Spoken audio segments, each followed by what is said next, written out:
So this video is just very quickly about CPU rendering versus GPU rendering. And before I get into this stuff right here, I just want to start this off with something very typical that people look at and sort of go from there. So let's see if I can switch. There we go. So a very typical thing that happens when people start debating about CPU rendering versus GPU rendering is that they kind of go, well, GPU is way faster, and sort of try to end the conversation there, and that's it. And to me, that's a shame, because there's a couple of things that you need to know if you're looking to, let's say, invest into hardware, if you're switching over to Blender from something else and you're trying to figure out what the best way to work is for you. Now, first off, I'm going to show you something very quickly. We have a scene here that was rendered with one GPU that took about 12 minutes to render, and I have the same scene rendered on CPU, and this GPU and CPU are fairly comparable when it comes to price range. And obviously the CPU loses out a little bit and tends to be a little bit slower. So this is usually the trend, that GPUs of sort of in the same price bracket tend to be a little bit quicker, and people often dismiss this as GPU rendering is, you know, way better and CPU rendering sucks, which in my mind there's a lot more to it, and I want to talk about that very quickly to make sure that you're making the right choice.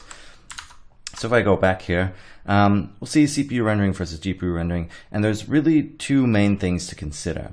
The type of your project and scene complexity, so the type of things that you actually do, and your deadline time. So for the first part, the type of project, if you're doing anything that's like architectural visualization or anything in film and animation, generally CPU rendering will be more for you, because even though it renders a little bit slower than CPU, you have a lot more resources available to you. So that's what this sentence is all about. It all comes to RAM or VRAM. So basically, if you're rendering on your GPU, you're rendering on the RAM that your GPU has, and generally that's going to be a lot less than the RAM that's in your computer. So this basically means if you have a lot of complex scenes, you probably won't even be able to fit it on your GPU to render it out. So in that case, you don't really have a choice, and CPU is going to be your best friend. Now, again, I really want to avoid people thinking that I'm saying one is better than the other, and it really isn't. It really comes down to what you need.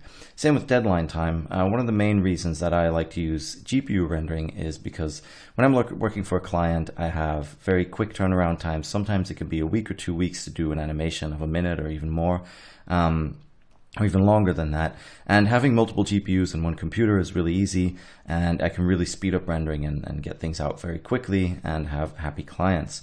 Now that being said, I've never really run into a lot of issues with GPU rendering yet, because I do a lot of motion graphics work, and generally the scenes aren't as complex, depending on how you look at it, of course, but I managed to get some stuff out very quickly because of this.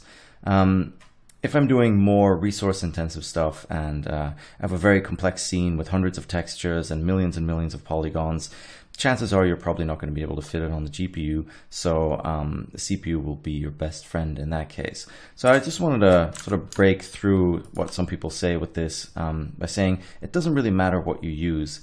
If you're just rendering stills and you can leave them on overnight, then, you know, if you can do it on CPU and render it on CPU, you're probably going to be using a bit less power as well with your computer plugged into the wall. So those are things to consider too.